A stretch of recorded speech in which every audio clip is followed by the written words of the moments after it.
Mask mandates mean nothing to the Medicare for the Lazy Man podcast. The podcast that woke up to another non-woke day. He refers to himself in the fourth person, Medicare expert Doug Jones.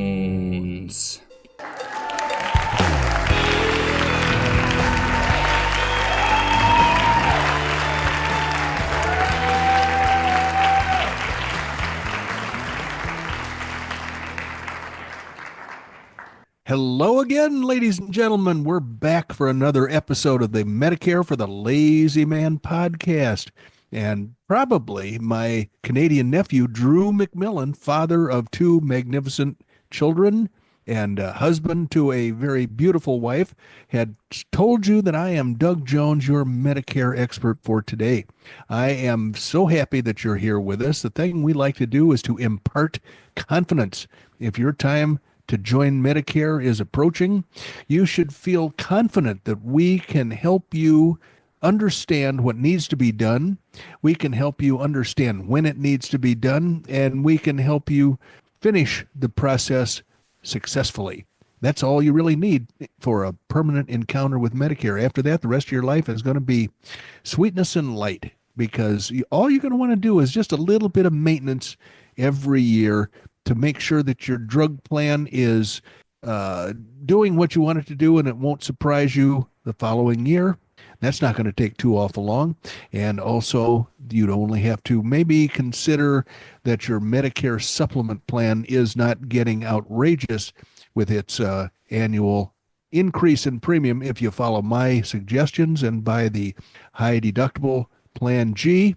You're unlikely to ever have a problem with your Medicare supplement premium being outrageously expensive. Now, the whole package that I'm alluding to here is really contained within a very small and reasonably priced book called Medicare for the Lazy Man 2024. The 2024 edition is still current. It still has excellent knowledge, Medicare knowledge, that you can use in this new year of 2025.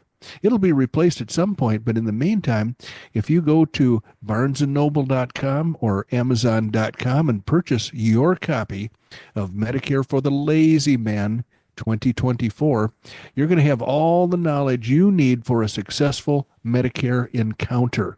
And if you follow the precepts in the book, you will understand what Medicare is all about. You'll understand how you have to interact with Medicare, and then you'll have my contact information so that you can send me an email and say, hey, it's time for me to get going. It's about 3 months before my Medicare effective date, and I need to get moving on the planning process.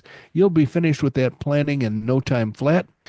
When that effective date comes and goes, you won't even mark it on your calendar because it'll be a painless process, and it'll be actually the kind of thing that you can be pretty proud of yourself about. So purchase a copy of Medicare for the Lazy Man 2024, and you shall have the answers you seek when it comes to Medicare. Now, Randy Carson is my partner in crime here. He engineers this podcast, and he tries to keep us on the tracks as a true engineer should. I might be mixing my engineering metaphors here, but I discovered that I was remiss in a detail that I should have addressed, and so I'm going to address it now. I want to say happy anniversary to Randy. Randy and I started doing this podcast about 5 years ago. Well, exactly 5 years ago. And it is time for us to pat each other on the back and congratulate ourselves for having done a successful bit of work over the last, how many episodes has it been, Randy? Well, it's just a little bit north of 750. Whoever thought we'd be that disciplined about anything that we do. Are you saying we're disciplined? Oh, all my right. God. I'm not sure I'd use that term. Well, anytime I think about sleeping in instead of getting up to do the work that we've promised our audience that we would do, my thought is, what's Randy going to say if I just flake out? So I think you keep me a little more disciplined than I would otherwise be. Well, speaking of being disciplined, I'm glad I got here in time because I was really busy this morning. I was out chipping sunshine off my driveway. It's only 49 frickin' degrees. We've got a new person living in the neighborhood who is a renter. She's renting somebody's house, and she dresses oddly, like matching snowsuit, with a coat and snow pants, and she has earmuffs, like Oh, come on. It's not that cold. well, that's what she apparently, I don't know where she's from. Maybe she's from Mexico or something. Anyway, so we have a circular, our street is in a circle basically, and it's a quarter of a mile, and she marches around that thing now. I think it was 10 or 12 times this morning I saw her marching. She walks like a penguin. She is built like a fire plug, but she was bundled up like an Eskimo.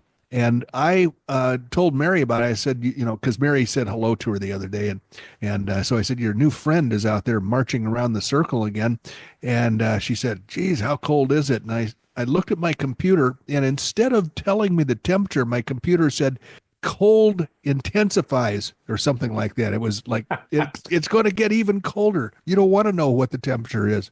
No. Hey, speaking of penguins, Yes. I haven't asked you a stump the insurance expert Yeah, question for that's quite that's a good. quite a while. That's the way I like it. That's the way I like it. No, okay, so keep in mind that this is a penguin question. All right. All right. So pretend that you are a daddy penguin Hmm. and that you're sitting on the snow beach or the snow shelf down in the southern hemisphere in Yeah. Okay. Antarctica. Right. And let's say that you also have a baby penguin. Okay. So I've got a baby. Okay. All right. I'm with you so You're far. you're a father I, and I'm you and I'm you've Daddy got Penguin. you're a daddy penguin and you've got a baby penguin. I've got Junior. Yes, you have junior penguin. Okay. Where where will you be keeping him to keep him from freezing to death? Ah, boy, oh boy. Well, I guess I was going to say the seal clubbers will probably take care of that for me, but they work up north. I don't think they go to the Yeah, the seals Antarctic. don't get that far south. No. Okay, so I'm going to have to say that if the egg has hatched and Junior's walking around and he really doesn't know how to get along or how to fend for himself or anything, and he needs protection from the cold, I'm guessing that I would have to sit on him. Is that what I would do? Nope.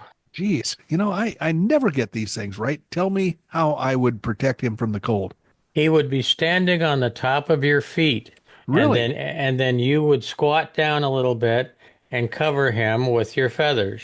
Well, that's the way I used to have to dance in seventh grade with a short girlfriend. She would stand on my You, feet. she was standing on your feet and you were squatting Yeah, down with your yeah, feathers. yeah. Well, no, I guess the feathers, probably not, at least not in seventh grade that I recall. But that is an interesting way to do it. So now, does Daddy Penguin have to stand in one spot all night long, or He stands no all night. He stands there for weeks are you kidding me? because the daddy penguin gets all plumped up daddy penguin style, Yeah. and then he has to stand there with the son or daughter on his feet for weeks while the mommy penguin goes out fishing. Well, I hope she brings home the bacon because, frankly, She that's does. yeah. All She right, brings home bacon. In a package. She brings it home in a package. It's Oscar Mayer. actually it's Oscar Mayer microwave bacon. That's what it is. All right. Well, you know something? You know way too much about penguins. So why don't we got to get to work here every episode, ladies and gentlemen, since it's our duty to let people know that Medicare Advantage plans have the propensity to disappoint and maybe even harm my listeners. And it's my duty to encourage people never ever to purchase a Medicare Advantage plan if you can possibly help it. Then I have a stack of articles about Medicare Advantage plans that would choke a Missouri mule. And what I've done is I've labeled all of those, I've numbered them sequentially, and then I've given a list of random numbers to Randy, and he has to pick out the number of the article that we're going to deal with today. So would you please announce your selection, sir? Na na na na na na na 29. All right. And, it would be a little more interesting if you actually had the recorded music to play I instead of know. just, I'm gonna have to do something about that. My singing just doesn't make it. no, in fact, it's probably scared away a few audience members. Number 29. I'm going to I'm going to cross that out so we don't accidentally ever listen to it again because it may be a dog or, who knows, it might be really, really interesting and worthy of being kept. Okay. So, I have it here and looks like the content curator has visited it with her yellow highlighter. It's a two-man job to get this big giant clip over the stack. Okay, here we go. Headline: Humana sues Health and Human Services. In other words, Humana sues the government over calamitous Medicare Advantage star ratings decrease. So, what I'm getting from this headline is that Humana was sitting on top of the world, and all of a sudden, the government has recalculated the star rating that Humana has earned for many of their plans. And I think they've gone from higher ratings like 4 and 5 stars to lower than that.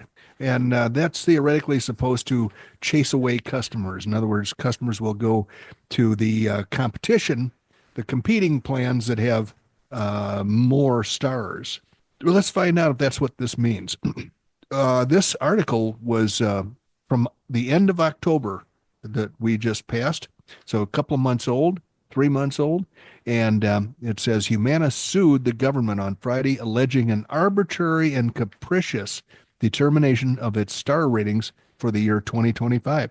Now, here are the tidbits that we're supposed to take away from this article. Humana is suing the government in a bid to reverse a precipitous drop in its valuable Medicare Advantage star ratings that could cause the insurance company to lose out on billions of dollars in revenue.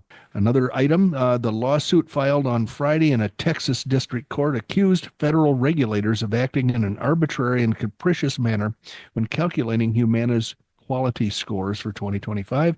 And finally, Humana is asking the judge to vacate its scores and force the government to recalculate the ratings by mid-December so that the insurance company can factor any changes into plan bids for the year 2026 contract year. Overall, the decrease was mild, according to the reporter, who is a woman named Rebecca Pfeiffer.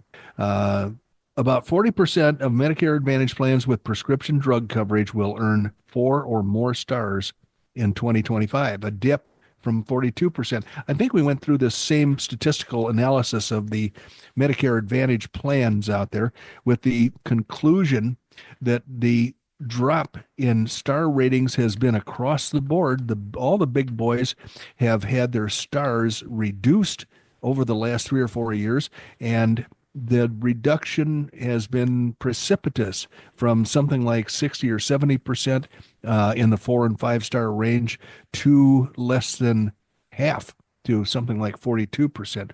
Humana's average star rating fell from 4.37 this year to 3.63 in 2025, the largest drop of any major Medicare Advantage insurer. And analysts estimate that Humana, the second largest Medicare Advantage payer, why don't they just call it an insurance company, in the country, could lose $1 billion to $3 billion in 2026 as a result.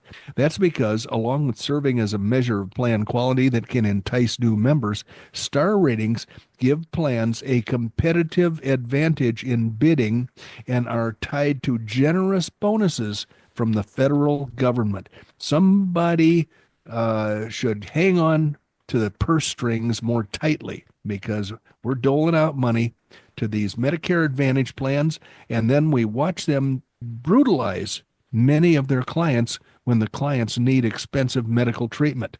This is a very unpleasant situation that has been created here just because the government has promised and is planning to dole out tons of cash to these plans. Humana has already appealed the result to the government, but now the Kentucky-based insurance company is taking to the courts to reverse the changes, following a well-trod path for insurers displeased with their star ratings. Medicare Advantage star ratings, which run from 1 to 5 stars, are calculated based on a myriad of metrics representing member outcomes, patient experience, medical access, and more. Humana's lawsuit hinges on recent government changes to the threshold for reaching each star level. Those thresholds, called cut points, are used to divide the distribution of scores on measures into numerical stars, such as, small increases to the cut points can result in significant changes to a plan's star rating. Regulators allow plans to help verify their star ratings before the scores are released publicly. During that preview period, Humana saw that the cut points for several measures moved abruptly and substantially upward, suspiciously lowering the insurer's scores, according to the lawsuit. More than 1 dozen of Humana's plans received lower stars because of the higher cut points. So I could go on, but I think the bottom line in this article is that, once again, we've got a major insurance company who is living or dying by their bogus star rating system, which I don't believe is really a valid measure of the potential of a person's happiness or quality of care. Randy Carson, Mr. Penguin, as I call him, has an opinion to share. Please share your opinion with us. This whole argument about, you took our star ratings lower. You know what pops into my head. My brain works in strange and wonderful ways, but what pops into my head now? What is that? I want to be the best of the worst. Well, okay, there you go. The worst being Medicare Advantage plans as a whole. Medicare Advantage as a whole. But here's the thing. Let's not forget that if you are the best of the worst, if you have more stars than your competitors, the government's just going to write you a big old fat check without you having to do anything. You don't even have to do anything. So if you've managed to get the stars, then you can, lay back on your haunches. Is that what we do with our haunches? And yes, I have. Do you have haunches? I've got haunches. I don't know. I'm not really sure what I have. To tell you the truth. Do penguins have haunches? No, they don't. If they had haunches, they'd be an entirely different species. So the deal is that if you get a bunch of stars going because you've managed to fool or pull the wool over the eyes of the people who are interacting with you on a daily basis, then the government's just going to start writing you big fat checks just for being you. And then there's more to the whole plan than that. But, they have to take on new members, and then they have to make those members fill out medical assessment forms. And then they have to tell the government, look, all these new members are sicker than we thought they were. So give us even more money. Let me mimic one of those calls, Doug. You pretend like you're a potential client for a Medicare Advantage zombie. All right. I'm going to call you up and say, is this Mr. Jones? And I'll say, yes, it is. It's Mr. Jones here. Did you know that you're getting sicker by the minute, bud? Oh, did you know that? Well, I didn't feel that good this morning, but you're making me feel sick just by talking to me. Did you lose feeling in your feet last night? Should I call my insurance company? Because I don't think my feet are not doing the way I used to feel better about my feet, and now I don't. So the neuropathy is getting you, and you just don't even know it. Well, can I get my insurance company to fix that for me? Because I don't know what else to do. Call them up. The government will send them a bunch of more money, and they still won't do anything for you. All right, well, that's at least a good start, or a start. All right, so that little play, ladies and gentlemen, could have gone better, but it shows you that the insurance company is looking for government money rather than the welfare of the clients in many cases. Not everybody is like that, but the danger is there. Why don't we take a little break for commercials? We love to listen to our commercials. They give us big piles of cash that we spend at Christmas time for our Christmas party. So that's what we're going to do right now. Okay, we're back. I hope you enjoyed those as much as we did. Actually, we don't even really know what was on. They don't add those commercials until we tell them that we're finished with our episode. And so then it's always a big surprise if we go back and listen. And, wow, we're advertising that? Geez, I didn't know we were that kind of people. Anyway, next item is going to be a little bit of a selection from the newest government Medicare publication that I'm aware of. It's Your Medicare Benefits 2024. You can download that from the internet any old time you want to. It's a fairly sizable 110 or 120 page book. And it lists all the stuff that Medicare covers, and it tells you how each thing is covered. Now, Randy has been waiting for this. I know he's thinking the dance lessons are coming up, but we haven't gotten to that part yet.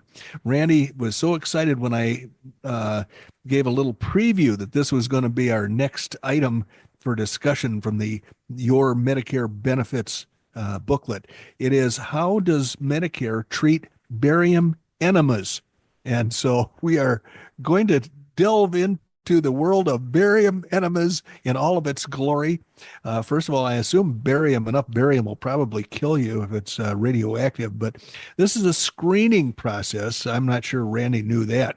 Barium enemas are X-ray exams that can detect changes or abnormalities in your large intestine. Well, then why are they always sticking a tube up there to look around when they could just do a barium enema? Part B, as in Bravo, covers these exams to help find precancerous growths or to find colon cancer early when treatment is most effective. Medicare covers barium enemas as a screening test once every 48 months if you're older than 45 years old, when your doctor or other healthcare provider, why can't they just say when your doctor uses it? I don't need to hear about other healthcare providers. When your doctor or maybe the janitor that sweeps up at night in the medical practice suggests that you need to have the barium enema screening. So they use that instead of the flexible sigmoidoscopy or screening colonoscopy. Sigmoidoscope. Well, it's oscopy here. It's sigmoidoscopy. Right. So the sigmoidoscopy is what I just went through last summer. And the best thing about that was the nap I took, because I'm laying there on my side and I'm talking to these people. And I said, when do I get to go to sleep? And that's the last thing I remember.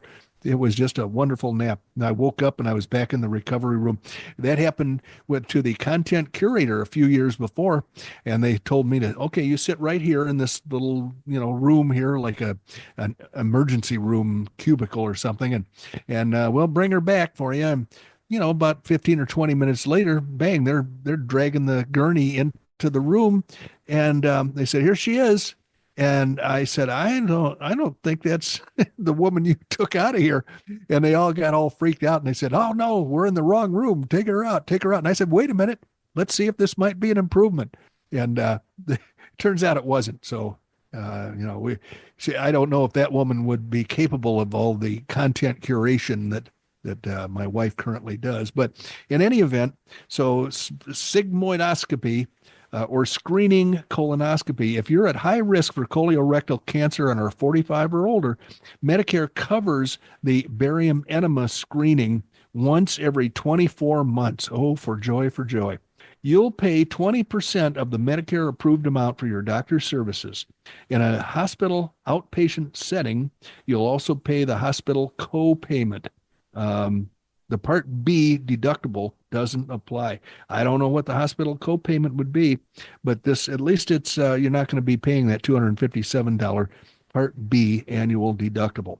For more information, go to colorectal cancer screenings on page 23. Well, that doesn't help the listening audience. You can visit medicare.gov/coverage/barium-enemas. And that will be the source of information that you need if you want to delve more deeply into that subject. Hey, why don't we do what the content curator really enjoys and dive into a couple of little episodes from correspondence from colonoscopy, from correspondence from, I shouldn't try to do three things at once, from clients and or potential clients. How does that sound? Randy's laughing too hard to really respond. I have here correspondence from Jim, and I'm not going to be sharing too much detail as I have in the past, apparently. And I'm just going to say that Jim wrote in with some specific questions. He says, Attached is another set of quotes. No, that's me saying that to Jim. I said this is where I should start. Attached is another set of quotes. Let me know if you would like to discuss further, if you would like changes. Why did I number this as number one? Mutual of Omaha is the lowest high deductible Plan G premium right now, but I recommend United American for long-term rate stability. Okay. What I was doing was telling Jim, in spite of the fact that Mutual of Omaha, it has a slightly lower cost when you buy your Medicare supplement plan, and I suggest the high deductible Plan G. The cheapest one of all of my companies right now is Mutual of Omaha. I really recommend United American for rate stability. And so then the next correspondence was Jim came back to me and he said, I just reviewed the information you sent. Here's my situation. I started with Mutual of Omaha after a year on Medicare Advantage. Mutual of Omaha was a little higher than your quote, but I thought I'd help my nephew out. Oh, I remember this guy. Okay. This guy asked me for quotes, made me jump through a bunch of hoops and everything. And then he said, I'm going to help my nephew in Oklahoma. He just got his insurance license. And so he ghosted me. That's what happened. So Jim then came back to me like a year later. And I said, well, what happened to your cousin? Are you gonna drop me like a hot potato again? And Jim said, my cousin turned out to be a big, lazy dummy. And I was picturing Sanford and Son because his son was always a dummy. And so anyway, Jim's nephew did not fulfill Jim's expectations of an excellent insurance agent. And I guess he has more confidence in me because he came on back. He asked me for quotes. I sent him quotes. And I didn't do a lot of jaw-jacking here in my explanation of the quotes. I just assumed that he kind of knows a lot about Medicare supplements after all of this shopping around. So he said, here's my situation. I started with Mutual of Omaha after a year on Medicare Advantage. And I remember he was on Medicare Advantage because it had a dental benefit and he wanted to get his dental problems taken care of. So he said, Mutual of Omaha is a little bit higher than your quote, but I thought I'd help my nephew out, although I doubt there is much in it for him. You know more about that, I suppose. He says, I'm currently at a certain rate with no premium increase between April 1st, before April 1st of 2025. Your worksheet says that the same product is cheaper than that. So that's a little confusing. And then I said, okay, so then he goes on to say, last August, United American, the company that you like, was even cheaper. And it was $32 per month, and now it's $47, which seems like a big increase in a relatively short time frame. I get that we've experienced inflation, including healthcare costs. Please, sincerely, tell me why United American is the best choice long-term. And I forget, what is the sign-up period for Medicare supplement policies? Thanks. All right. So here's the whole reason I'm struggling to get through all this, because I explained a situation to him, and my explanation is probably worthy of being listened to by everybody in the audience. My explanation is thusly. You have really opened up a can of worms here, but I'm going to try to do justice to your question, Jim. First of all, I use an aggregator, so I don't have to visit 4 to 7 insurance company websites or pay for an assistant to do that. Sometimes it doesn't keep up with changes that various companies may announce, and sometimes it cannot accommodate the various differences between company rating methods. For instance, I just ran a quote for you on the Mutual of Omaha website and gave you the 12% household discount. Mutual of Omaha definition is that you have lived for a year or more with someone who is age 60 or older, and then you get that 12% discount in your state, not in every state. If I told the aggregator to give you that discount, it would apply it to all other companies, but their definitions are completely different than that of Mutual of Omaha. Also, the United American rate increase from 2022 to now has 2 factors. Now, remember, he said it was a $47 increase over, turns out over 2.5 years. Plus, his age advanced. and the passage of time. So you are older now than you were 2.5 years ago, in addition to the fact that the company may have had new business rate increases since then. The reason I have more faith in United American maintaining rate stability with their high deductible plans is experience.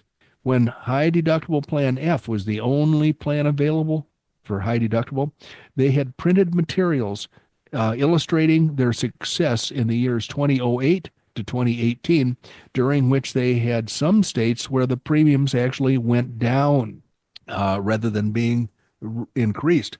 This told me that they have a goal of maintaining rate stability, but recent inflationary trends have made it impossible to accomplish that goal.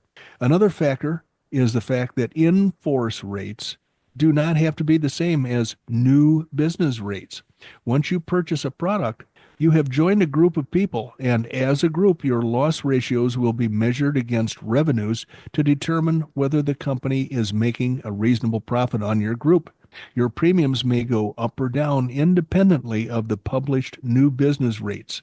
For that reason, I was privy to the rate activities of one major insurance company I worked for, and their rationale for setting higher or lower new business rates, which had to be paid by their newly acquired customers, were often very arbitrary. Sometimes they just wanted to reward or punish the sales manager in charge of a certain state or locality where the sales might be influenced by their rate action. So I hope that helps. I said all that to Jim. In this case, I'm looking at the Medicare or the Mutual of Omaha rates, 42.62, and the United American rate in this case, $47. I don't know why I included those, but obviously I intended to make a point. I think my point was that sometimes you cannot explain why one company has a high rate and another company has a low rate. Sometimes they don't make any sense, and sometimes they do only make sense to the people who decide to raise or lower the rates. But generally speaking, high deductible plan G is the way to go for saving money and having excellent Medicare supplement protection in the long haul.